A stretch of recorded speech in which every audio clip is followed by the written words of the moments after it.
Hey everybody, how's it going? So, going to start a new series here on SMG. We're going to call it Tutorial Tuesdays because, well, it's got a good ring for it. And I figure, hey, Tuesday mornings, why the hell not? So what I'm going to do here is I'm going to do some mix breakdowns for you guys and make the tracks available with the lesson so you guys can download them, try them out for yourself, see what I'm doing, all that good stuff. And what we're going to take a look at right now is the mix that I had up for the Mud Killer video that came out last weekend. And a lot of you guys liked the pedal. It was a pretty popular video. I mean, like for an overdrive pedal video, it did pretty well, especially on my channel. So thanks to everybody who watched that. And besides the comments on the guitar sound, I got a lot of compliments on the snare and the bass guitar sound. And a few guys went as far as to say this was the best snare sound I've ever got. I'm like, even Jackson Ward, who actually played the drums and recorded the tracks, said, hey, that's like seriously the most badass snare you've ever done. So I'm going to break this down for you guys, show you what I was using and how I got this particular sound. It's pretty simple stuff, actually. Now, I'm sure a bunch of you guys are wondering, Glenn, what the hell are you doing in Warren's chair? Yes, Warren and I are going to be working out a Spitfire together for quite the foreseeable future, actually. We've got a bunch of projects on the go, not only YouTube, but our project together with Lancaster Audio. We're developing a bunch of really cool stuff. So we figure it's just faster.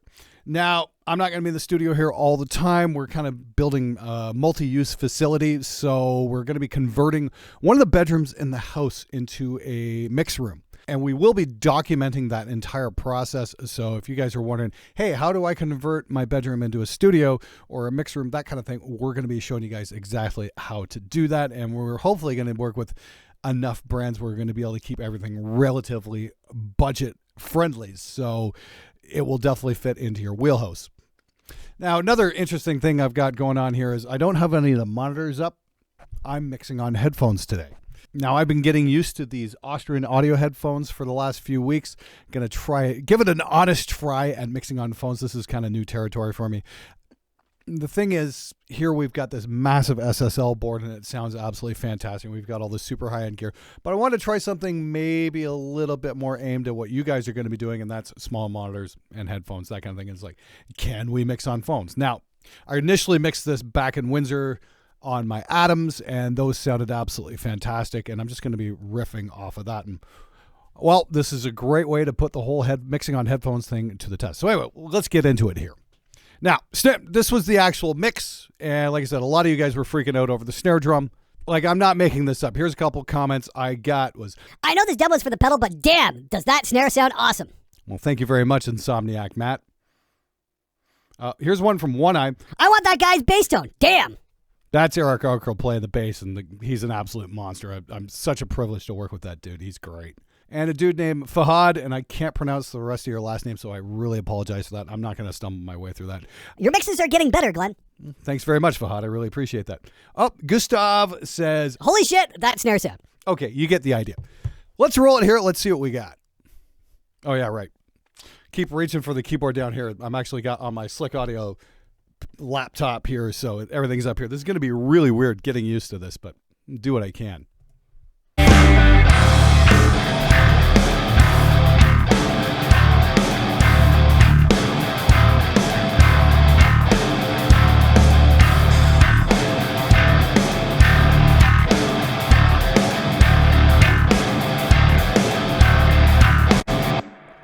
Now, I was going to say the one thing I hate more than anything is actually trying to do a screen cap on this laptop. It's super powerful, but unfortunately with OBS, you need to disable the super powerful video card aspect of it and go with what's built in. And not too happy with that. Like, this thing has a GTX 2070 or something insane like that. It's very powerful. We were playing Counter-Strike last night and just ripping through it, and that's fine. But I go to do a little screen recording and run Reaper, and it just turns into a chugging mess because it's using the desktop graphics and not the powerful bit. So I am kind of missing the Mac OS for doing screen capping. Sorry about that. Here we go. So just taking a listen here. What I've got here, I've got two snare tracks. I got a snare top and snare bottom, and those are going to a bus. Like we take the reverb off.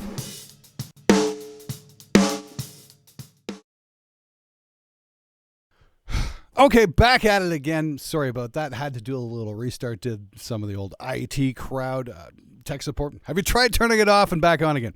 For some reason, it seems to be working much better now, and it's not a big choppy mess. There we go.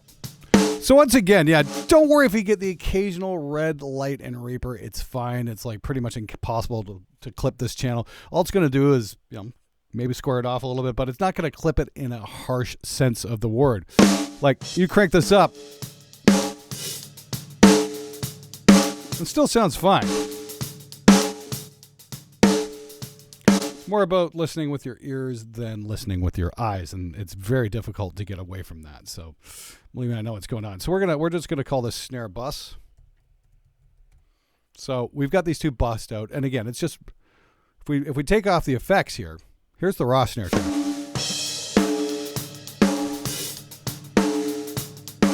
Lots of ring in this. I don't imagine Jackson had very much muting going on. So that tiny bit of EQ there, that's enough to take out a large chunk of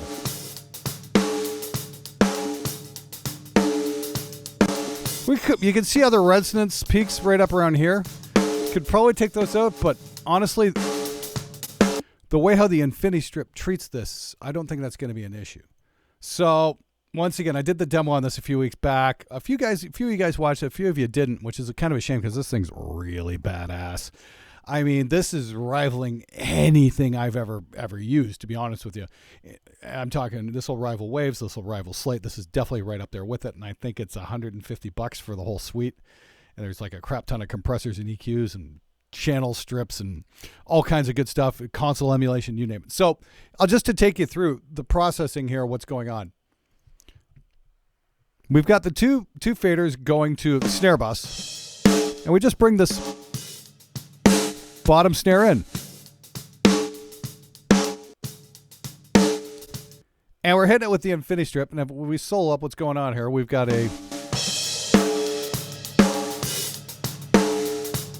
that's our preamp simulation there. We got quite a bit of drive going on to kind of thicken things up. And then we've got the gate. And this gate is just fantastic. You can see how long it's held for. Just hit the threshold. This thing's really intuitive. Range, how much of that we're going to take out. Shape knob. Let's see what that does. Bit smoother. There we go. So this way is a little more choppy. This is a little more smoother. So halfway works, yeah. Release time. Speed that up, slow down. Very cool. Fast attack. I love fast attack on snare gates. So that's just taking a bit of the spill out, all the little hi-hat and cymbal work and all that kind of stuff. That's a really intuitive gate. Usually I go with the Reaper gate, but I was experimenting with this and I really like the results. So there you go. Maybe a little bit of filtering going on. This is your high pass and low pass filter. I don't even think that's doing much, but whatever. 20 hertz, sure. This is where it gets interesting, though, the compressor and EQ. So this is a FET presser right here, and this is very much an 1176 style compressor, which you're going to want to use on snare in the real world anyway. So tack, release, threshold, and makeup gain, basically, ratio. It's kind of a no-brainer. You guys have seen me explain compression on the show a million times, so no problem there. For EQ, looks like we got a bit of 8K going on, a bit of 3K, a bit of a scoop right around 300 hertz, and a lift. We got a peak there at about 208, just to give it a bit more boom. I can take that out. It's right where the thump is. I got to be careful with the bottom end with these headphones. They're very, very, very flat. They got a response similar to what, say, NS10s would have had. So you got to be extremely careful about just how much bass you're adding. But I got to say, my favorite part of this whole snare chain is the VCA limiter on the back end, because you can just spank the shit out of a signal with this.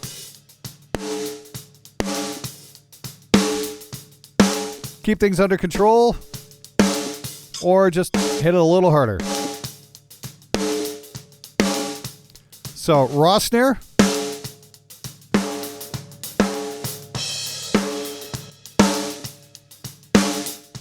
That adds a whole lot of thwack. Now, I've got that going to a reverb here, and that is the PSP 2445, and this is a remake of an EMT reverb, a really early one, and a EMT digital reverb, and this thing's just killer on drums. I mean, almost sounds like that Robert Palmer Addicted to Love thing if I had like a gate going on it. So, but whatever, it does the trick. And I've just got a little send going to the reverb there. And there's a couple other little tricks I got going on here. Let's see here. Overheads again, infinity strip. A little bit of compression, whole lot of low end roll off going off. About 200 hertz up there. Hitting it hard with the VCA. VCA style compression is what you'd find on one of these back here. Great big SSL console. Same kind of idea. And it doesn't look like any real EQing going on with the overheads at all, except for that high pass filter. That's about it. Andy Sneap, told us years and years ago to start high passing for metal tracks anyway at about 600 hertz and then just bring it back in. And I'm finding for this 200 hertz works great. The other fun is the room mic. This is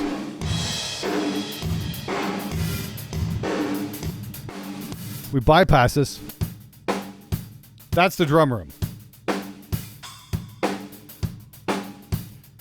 Turn the effects on. Again, we're hitting it hard with the VCA, but this is the trick. Not a lot of EQ going on there. Maybe a little bit of high pass going on. Yeah, about 79 hertz, 80 hertz just to take a bit of the low end rumble. But we're hitting this with the drive here. The 80s channel here is the SSL style, and then we've got a 70s coming after it. That's like a Neve style. So we take these out. Normally, I'd hit a room mic with just a compressor and an EQ maybe, but get that. But we start adding these drive controls in with the preamp emulators. Super cool. But if we hit this with the limiter as well, this is, again, where it gets to be really fun.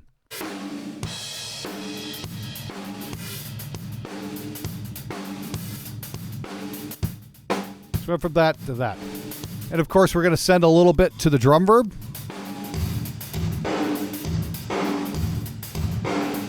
Oh, hang on.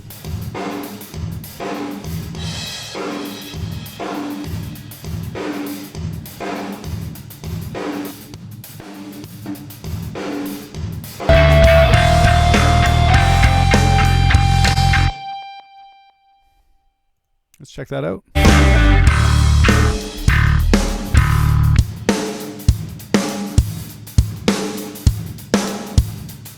One last thing that's really critical here is the drum crush. So the great thing about Reaper is you have a choice of whether to use sends or you can use folders. And in this case, I'm using a combination of both. See, I've got a drum bus here, and this should be all my shells.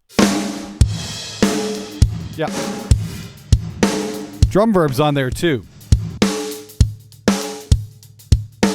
The only thing not on this bus are the overheads and the room mics, and I'm processing them separately. But what I want to do here is I want to take all those close mics and send them not only to this bus here, I want to send them to my crush bus and bring that up. And what we're going to do is we're going to hit that super hard with the PSP again.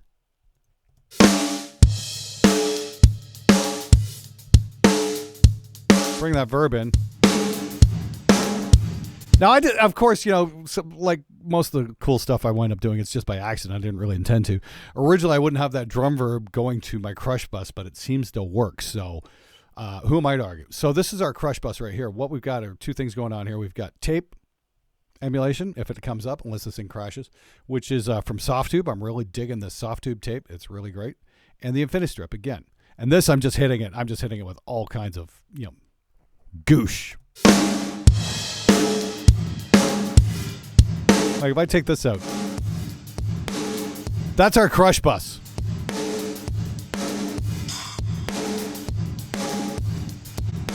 So So what we're doing, we're hitting it with the 80s pre with drive at maximum. We're hitting it with the VCA, then a 60s pre, which is like a tube style at maximum, and then a 70s pre at maximum, and then the VCA limiter.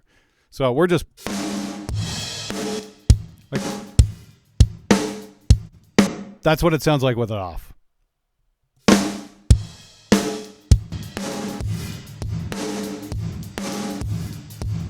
Yeah, that's not bad. I think I can live with that. So turn on the drum bus here, or we'll just unsolo this. That's with the drum crush on. Just bring this up slowly. Just fill it out.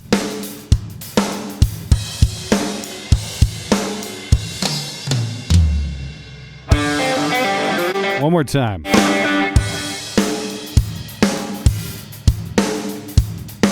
Mute.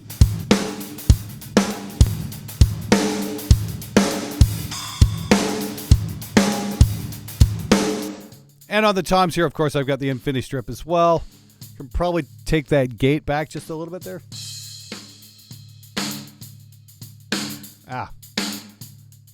Take the range back. Nope. There we go. I like a little bit of that spill from the tom mics to come through. It adds a little bit of ambience onto the snare, especially. A little bit of the hum's okay. Remember, we're playing a real instrument here, and there are flaws in that instrument, and I just feel everything, when it gets a little too sanitized, starts to sound boring. We want to hear a little bit of that tom hum in the mix. Not a lot, mind you, but just enough. You know, a little bit of that bleed through is great. A lot sucks.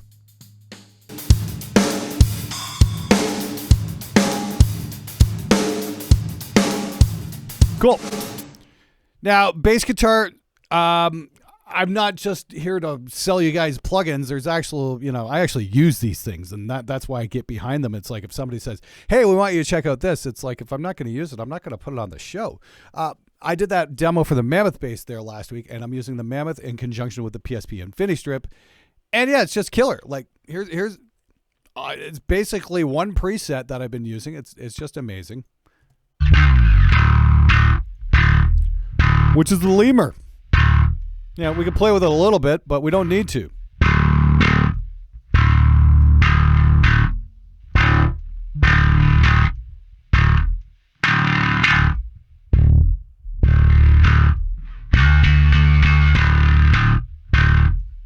I totally dig that. Works so well. And I believe this is, for processing here, I'm just using kind of one of their presets. I kind of went off that, which is like a bass guitar controlled. So we got a little bit of drive going on with the preamp here, a little bit of filtering at the top, which is cool. Opto compressor, because like LA2A style, Neve style EQ, and then an opto limiter. You play with that threshold a bit, it'll turn it right down. Really, we'll get that under control. Off.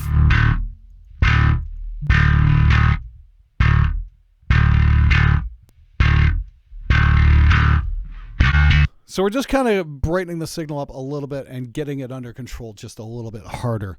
And it works brilliantly. But like I said, I think the key there, if we take everything off there, listen to the bass by itself. That's just a dry bass. That's Eric Arco just playing it like there's no tomorrow. So good for Eric. I absolutely love working with great bass players. Let me make that very clear. And it's just because they're so fucking rare, I always rag on them. But when you get to work with a great bass player, he really makes the track. He really does. So we kick that in. Absolutely stellar. That Mammoth bass plugin is only $39, by the way. So don't forget to grab a copy of that because it's just fucking stellar. Throw the guitars in.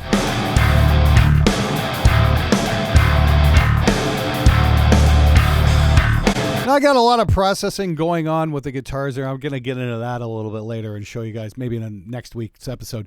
I got this really cool Pultec style trick I want to show you guys. And yes, there's a freeware version of it out there that you can work with and it will totally do the job. But the one thing I'm using here is the Austrian Audio Polar Designer. And this was a Soldano amp. that we mic'd up with the OC818 because that's like my favorite guitar mic now, and that's how we got this tone. Pull the top back on these. Change that however you want. Change the mids.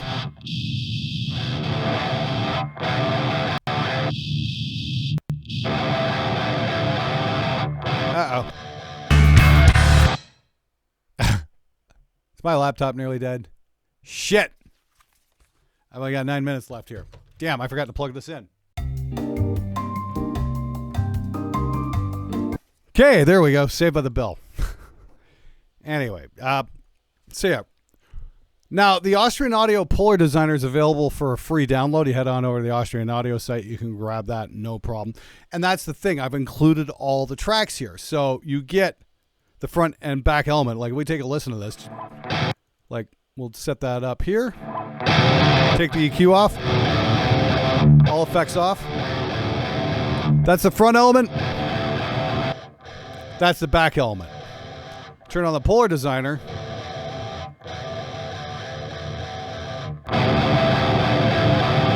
And off.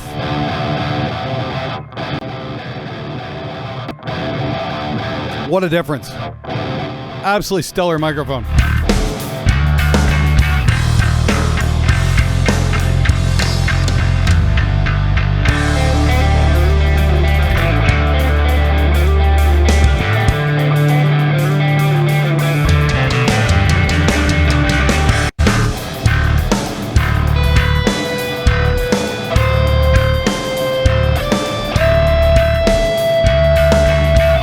And all the lead tracks and that noodly bit at the beginning, those are all done with the OC818 as well. So they've all got the Polar Designer in place too. Now, I've also included the entire Reaper project with this. So if you have my plugins, it will totally work. You might have to go dig some of them up, and that's absolutely fine.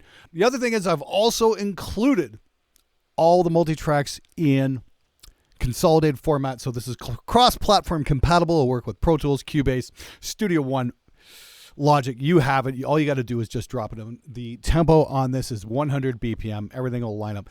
So I'm giving these to you guys so you can download them, try them out, play with them however you like. Now, the other thing is if you're a Reaper user and you find this stuff a little bit overwhelming, you want to learn a little bit more of the basics and how to do all this stuff, make sure you check out Adam Steele's Ultimate Reaper Guide. I'll put a link in the description below. It's only $97 and it's a 10-hour course. Will take you front to back from how to set everything up, to track a song, to mix, to master, everything you'd ever want to know about doing a song on Reaper. It is an absolutely stellar lesson. Definitely worth checking it out. Anyway, if you guys want to see more Tutorial Tuesdays, leave a comment below. Let me know what you think.